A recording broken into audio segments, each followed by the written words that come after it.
पुरुषाय विद्महे सुवर्णपक्षाय धीमहि तन्नो गरुडः प्रचोदयात्. തിരുമൂലദേവൻ്റെ തിരുമന്ത്രം 8ാം തന്ത്രത്തിലെ പശുപതി പാശത്തിലെ അടുത്ത പാടലിലേക്ക് നമുക്ക് പ്രവേശിക്കാം. ഉയിരിന് വന്നു ചേർന്നൊരീ പിണി അകറ്റിയിടാൻ അവലംബിക്കണം അർത്ഥം ആനന്ദം ധർമ്മത്തെയും ജ്ഞാനമാർഗം വരിച്ച് പതിയെ വന്ദിച്ചാൽ പതിയും കടമുടഞ്ഞോങ്ങും ദീപം പോൽ പ്രകാശിക്കുമല്ലോ. ഒരു കുടത്തിനുള്ളിലെ വിളക്ക് എപ്രകാരം പ്രകാശിച്ചു കൊണ്ടിരിക്കുമ്പോൾ അത് പുറത്തേക്ക് വ്യാപിക്കുന്നില്ല, അകത്ത് മാത്രം കുടത്തിൻ്റെ ഉള്ളിൽ മാത്രമേ അത് പ്രകാശം ചൊരിയുന്നുള്ളൂ. പക്ഷേ കുടമുടഞ്ഞു പോയാൽ ആ ദീപം എല്ലായിടത്തേക്കും പ്രകാശം ചൊരിയും. അപ്പോൾ കുടത്തിലെ വിളക്ക്, ആ കുടത്തിലെ വിളക്കിലെ പ്രകാശത്തിന് ഒരു പരിമിതിയുണ്ട്. കുടത്തിനുൾഭാഗം മാത്രമേ അത് പ്രകാശിപ്പിക്കൂ. എന്നാൽ കുടം മാറിക്കഴിഞ്ഞാൽ, കുടം ഉടഞ്ഞു കഴിഞ്ഞാൽ ആ ദീപം ചുറ്റുവട്ടത്ത് എല്ലായിടത്തേക്കും പ്രകാശം പരത്തിക്കൊണ്ടേയിരിക്കും. ഇത് തത്വചിന്തയിലെ വളരെ പ്രധാനപ്പെട്ട ഒരു ഘടകമാണ്. അതേപോലെ ഉയിരിന് വന്നു ചേർന്നൊരു പിണി, ഉയിര് നമ്മുടെ ജീവന് ഒരുപാട് പരിമിതികൾ വന്നുപെട്ടിരിക്കുന്നു. നമ്മൾ നേരത്തെ കണ്ട 3 മലങ്ങൾ, ആണവം കർമ്മം മായ അഹംഭാവം, പിന്നെ അതുപോലെ കർമ്മമലങ്ങൾ മായാമലങ്ങൾ, ഇതെല്ലാം ആ ജീവനാകുന്ന പ്രകാശത്തെ, ദീപത്തെ കുടത്തിൻ്റെ ഉള്ളിൽ മാത്രം പ്രകാശിക്കാൻ വേണ്ടി നിർത്തിയിരിക്കുകയാണ്. ആ കുടമാകുന്ന ഈ 3 മലങ്ങളും പൊട്ടിപ്പോയി കഴിഞ്ഞാൽ, അത് ഉടഞ്ഞു പോയി കഴിഞ്ഞാൽ ഈ ദീപം, ജീവനാകുന്ന ദീപം എല്ലായിടത്തേക്കും പ്രകാശം പരത്തിക്കൊണ്ടേയിരിക്കും. അതുകൊണ്ട് ഉയിരിന് വന്നു ചേർന്നൊരു പിണിയെ നാം ബോധപൂർവം അകറ്റണം. എങ്ങനെ അകറ്റാൻ പറ്റും? അതിന് അർത്ഥം, ആനന്ദം, ധർമ്മം, ഈ മാർഗങ്ങളെ നമുക്ക് ജീവിതത്തിൽ അവലംബിക്കേണ്ടി വരും. ആ അവലംബിക്കേണ്ടി വരുന്ന ഈ പുരുഷാർത്ഥങ്ങളെയെല്ലാം തന്നെ ജീവൻ്റെ മുക്തിക്ക് വേണ്ടി നാം ഉപയോഗിക്കണം. അപ്പോൾ ധർമ്മം, അർത്ഥം, കാമം, ഇതെല്ലാം എന്തിലധിഷ്ഠിതമായിരിക്കണം? മോക്ഷത്തിൽ അധിഷ്ഠിതമായിരിക്കണം. പ്രാണൻ്റെ ആ ഉദ്ഗമനത്തിന്, പ്രാണൻ്റെ ആ പതിയിലേക്കുള്ള പ്രയാണത്തിന് സഹായകമായി വർത്തിക്കണം. ഏതൊക്കെ? അർത്ഥം, സമ്പത്ത്. നാം സമ്പത്ത് എന്തിനു വേണ്ടിയിട്ടാണ് ഉപയോഗിക്കുന്നത്? നമ്മുടെ സ്വന്തം താല്പര്യങ്ങൾക്ക് വേണ്ടി, സ്വന്തം കുടുംബത്തിന് വേണ്ടി, അതേപോലെ സ്വന്തം സുഖസൗകര്യങ്ങൾക്ക് വേണ്ടി, സ്വന്തം ശരീരത്തെ പോഷിപ്പിക്കാൻ, മനസ്സിന് സന്തോഷം കിട്ടാൻ വേണ്ടിയിട്ടാണ് നാം അർത്ഥത്തെ ഉപയോഗിക്കുന്നത്, ധനത്തെ ഉപയോഗിക്കുന്നത്. ധനം ശരിക്കും എന്തിനു വേണ്ടിയിട്ടുള്ളതാണ്?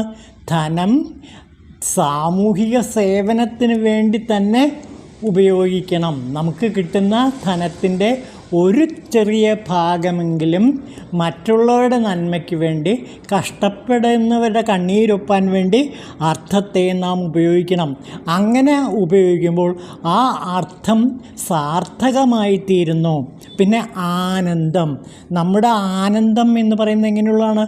നൈമിഷിക ആനന്ദമാണ്.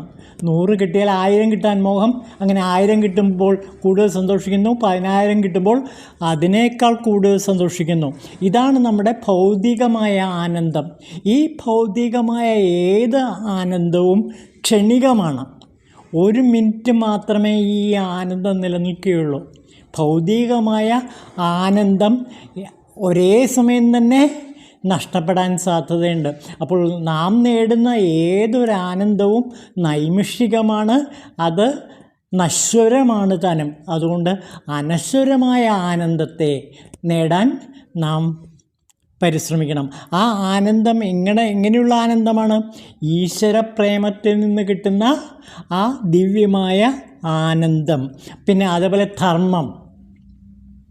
ധർമ്മസ്യ തത്വം നിഹിതം ഗുഹായാം എന്ന് മഹാഭാരതം പറയുന്നുണ്ടെങ്കിലും ഈ ധർമ്മത്തിൻ്റെ തത്വം എന്താണ്?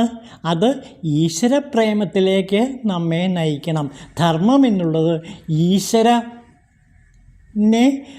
സ്വീകരിക്കാനുള്ള ഒരു മാർഗം ആണ് എന്ന് നാം കരുതുക. അതാണ് ധർമ്മത്തിൻ്റെ വഴി. ധർമ്മസ്യ തത്വം നിഹിതം ഗുഹായാം. ധർമ്മത്തിൻ്റെ തത്വങ്ങൾ അത്യന്തം നിഗൂഢമാണെങ്കിലും നാം ധർമ്മത്തെ എന്തിനു വേണ്ടി ഉപയോഗിക്കണം?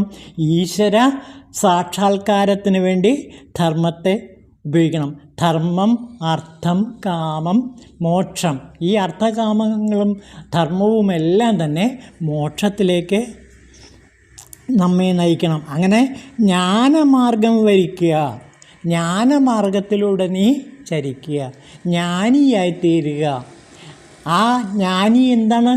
ഈശ്വരൻ്റെ സാക്ഷാത്കാരത്തിന് വേണ്ടി നിരന്തരം ശ്രമിക്കുമ്പോൾ ഞാൻ തന്നെ ശിവനാണ്, ശിവോഹം എന്ന അവസ്ഥ കിട്ടും. അതാണ് ജ്ഞാനമാർഗം വരിച്ച് പതിയെ വന്ദിച്ചാൽ പതിയും ഘടമുടഞ്ഞോങ്ങും ദീപം പോൽ പ്രകാശിക്കുമല്ലോ.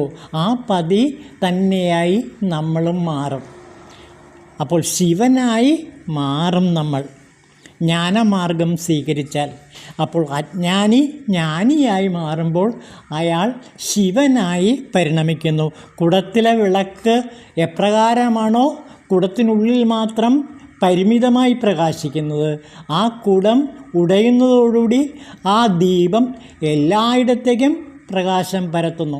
അതായത് വ്യക്തി അഹത്തിൽ നിന്ന് വിശ്വ അഹത്തിലേക്ക് നാം വളരണം എന്നാണ് ഇവിടെ തിരുമൂലദേവൻ പറയുന്നത്.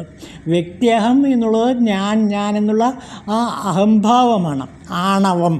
ഈ ആണവമലം പൂർണ്ണമായി മാറിക്കഴിയുമ്പോൾ നാം വിശ്വ അഹമായിട്ട് ഈ പ്രപഞ്ചത്തിൻ്റെ യൂണിവേഴ്സൽ, ആ പ്രപഞ്ചത്തിൻ്റെ മുഴുവനും ഹൃദയമായിട്ട് നമ്മൾ മാറും. അങ്ങനെ മാറുമ്പോൾ ആ അവസ്ഥയിൽ തീർച്ചയായിട്ടും ഈശ്വര സാക്ഷാത്കാരം കിട്ടും. ആ പ്രകാശം അവനവൻ്റെ ഉള്ളിലെ പ്രകാശത്തെ ലോകത്തിന് മുഴുവനും വിതറിക്കൊടുക്കാൻ, ലോകത്തിന് മുഴുവനും സംഭാവന ചെയ്യാനുള്ള കഴിവ് അവിടെ ആ വ്യക്തി നേടുന്നു. അത് എങ്ങനെയാണ്? അർത്ഥം, ആനന്ദം, ധർമ്മം ഇതൊക്കെ ജ്ഞാനമാർഗത്തിലേക്ക് നയിക്കുന്ന തരത്തിൽ വേണം ജീവിതത്തെ പരുവപ്പെടുത്താൻ. അപ്പോൾ ജീവിതത്തെ നാം എങ്ങനെ ധർമ്മത്തിൽ അധിഷ്ഠിതമാക്കി മാറ്റിക്കൊണ്ട് അർത്ഥകാമങ്ങളും ആനന്ദവുമെല്ലാം തന്നെ ഈശ്വരൻ്റെ പരിപൂർണമായ സംരക്ഷണയിൽ കഴിയുന്ന ഒരു വ്യക്തിക്കുണ്ടാകുന്ന ആ സംതൃപ്തിയും ആനന്ദവും നേടുന്ന തരത്തിലേക്ക് നമ്മുടെ പ്രവർത്തന മേഖലകൾ, നമ്മുടെ ജീവിതമാകെ മാറ്റത്തിന് വിധേയമാക്കണം. അങ്ങനെ വരുമ്പോൾ കുടത്തിൻ്റെ ഉള്ളിലെ ദീപത്തിൻ്റെ പ്രകാശത്തിൽ നിന്ന് നാം കുടമുടഞ്ഞ്, അതായത് ഈ മലങ്ങളെല്ലാം മാറി ഈ പ്രകാശത്തിൻ്റെ ആ മഹാപ്രപഞ്ചം ലോകത്തിന് സംഭാവന ചെയ്യാൻ പറ്റിയ അവസ്ഥയിലേക്ക് നമ്മൾ ഉയരും. അതായത് വ്യക്തിഅഹത്തിൽ നിന്ന് വിശ്വ അഹത്തിലേക്ക് ഉയരുക. അങ്ങനെ വരുമ്പോൾ ഉയിരിന് വന്നു ചേർന്നൊരു ഈ പിണി അകറ്റാൻ കഴിയും. ഈ ഉയിരിന് ജന്മം കൊണ്ടുണ്ടായ ഈ ജീവന് ഉണ്ടായിരിക്കുന്ന വൈകല്യങ്ങളെ പരിപൂർണമായി മാറ്റാനും ആ ജീവൻ തന്നെ ശിവനായി മാറാനും ഇങ്ങനെയുള്ള അവസ്ഥയിൽ ഒരാൾക്ക് കഴിയും. ഇവിടെ വള്ളലാർ അരുൾപ്പെരുഞ്ചോതിയിൽ അത് വിവരിക്കുന്നുണ്ട്. താൻ ഇങ്ങനെ മാറി ഈ തുരീയാതീതമായൊരു തലത്തിലേക്ക് താൻ എങ്ങനെ മാറിക്കഴിഞ്ഞു, അപ്പോൾ ഉണ്ടാകുന്ന അനുഭവങ്ങൾ അദ്ദേഹം വിവരിക്കുന്നുണ്ട്. അതിൻ്റെ അർത്ഥതലത്തിലേക്ക് മാത്രം നമുക്ക് കിടക്കാം. ആഗമങ്ങൾക്കും ഉപ ആഗമങ്ങൾക്കും അവയെ വിശകലനം ചെയ്ത സിദ്ധാന്ത ദർശനങ്ങൾക്കും ചെന്നെത്താൻ പറ്റാതായിട്ടുള്ള എൻ്റെ സ്വന്തം സത്യവസ്തുവിലേക്ക് ഞാൻ എത്തിച്ചേർന്നു. അതായത് 28 ആഗമങ്ങളും 205 ഉപ ആഗമങ്ങളും എത്തിച്ചേരാൻ കഴിയാത്ത തലത്തിലേക്ക് താൻ എത്തിച്ചേർന്നു. ഏതാണത്? ഇതാണ് സത്യം, ഇതാണ് സത്യം, ഇതാണ് സത്യമെന്ന് സർവജ്ഞാനികളാലും പുകഴ്ത്തപ്പെടുന്ന എൻ്റെ സ്വന്തം സത്യവസ്തുവിനെ എനിക്ക് സാക്ഷാത്കരിക്കാൻ കഴിഞ്ഞു. അതേതാണ്? തുരീയം കടന്ന് ചിതാകാശത്തിൽ സ്ഥിതി ചെയ്യുന്ന എന്തിനെപ്പറ്റിയാണോ വേദങ്ങൾക്ക് പോലും വിവരിക്കാൻ കഴിയാത്തത്, അങ്ങനെ ഉള്ള എൻ്റെ സ്വന്തം സത്യപ്പൊരുളിനെ ജഗത് സ്വപ്ന സുഷുപ്തി തലങ്ങൾക്ക് ശേഷം 4ാമതായി വരുന്ന തുരീയ അനുഭവം. ഇതാണ് ജ്ഞാനികളുടെ 1ാമത്തെ പടി. അപ്പോൾ വള്ളലാർ പറയാണ്, താൻ ആദ്യം ഈ ജാഗ്രത സ്വപ്ന സുഷുപ്തി തലങ്ങൾ കഴിഞ്ഞിട്ട് തുരീയ തലത്തിലെത്തിച്ചേർന്നു. ഇതാണ് ജ്ഞാനത്തിൻ്റെ 1ാമത്തെ പടി. പിന്നീട് അദ്ദേഹം പല പല പടികളും കയറുന്നുണ്ട്. ആ പല പല പടികൾ ഏതൊക്കെയാണെന്ന് വള്ളലാർ സ്വജീവിതാനുഭവത്തിലൂടെ വിവരിക്കുന്നു. ഇതിനെ ജീവതുരീയം എന്ന് പറയും. അതിനപ്പുറം പരതുരീയം, അത് കഴിഞ്ഞ് ശിവതുരീയം എന്നിവ വരുന്നു. അതിനുമപ്പുറം ശുദ്ധ ശിവതുരീയം എത്തിച്ചേരുന്നു. ഇതെല്ലാം കടന്ന് അവസാനമായിട്ട് അനുഭവമാകുന്ന അരുൾ മഹാജ്യോതിയിലേക്ക് ഞാൻ എത്തിച്ചേരുന്നു. അപ്പോൾ വള്ളലാർ അവസാനം തുരീയത്തിൻ്റെ അവസാനത്തെ പല പല പടവുകളെ കടന്നിട്ടാണ് മഹാജ്യോതിയിലേക്ക്, അരുൾ മഹാജ്യോതിയിലേക്ക് എത്തിച്ചേരുന്നത്. ഇത് മാണ്ഡൂക്യോപനിഷത്തിന് പോലും വിവരിക്കാൻ കഴിഞ്ഞിട്ടില്ല. അപ്പോൾ മാണ്ഡൂക്യോപനിഷത്ത് പോലും ഈ സ്വപ്ന സുഷുപ്തി തലങ്ങളെ, ജാഗ്രത സ്വപ്ന സുഷുപ്തി തലങ്ങൾ, തുരീയ തലങ്ങളെ മാത്രമേ ചിത്രീകരിക്കുന്നുള്ളൂ.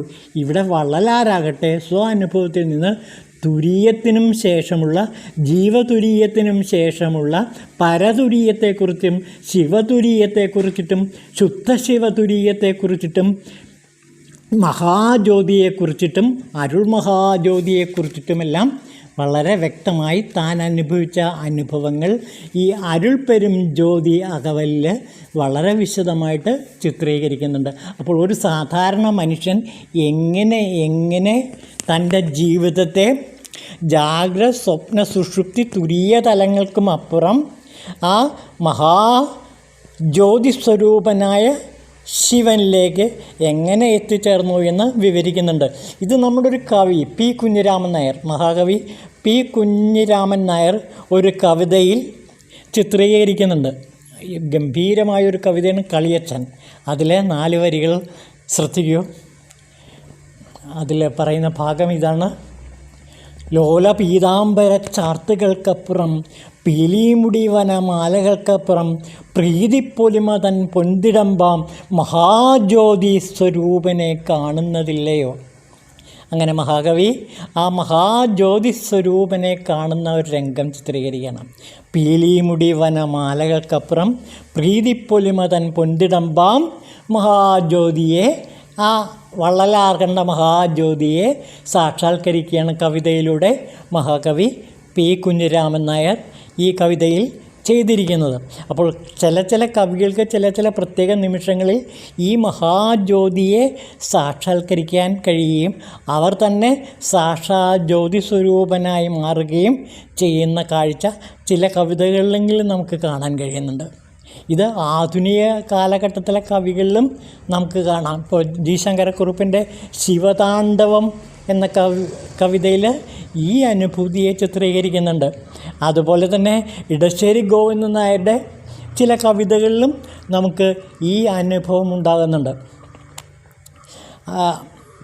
നോവലുകളിലും നമുക്കിത് കാണാം. നമ്മൾ വളരെയേറെ കൊണ്ടാടുന്ന ഖസാക്കിൻ്റെ ഇതിഹാസം, പാണ്ഡവപുരം തുടങ്ങിയ കൃതികളിൽ പോലും ഈ മഹാജ്യോതിയുടെ സാന്നിധ്യം നമുക്ക് അനുഭവപ്പെടും.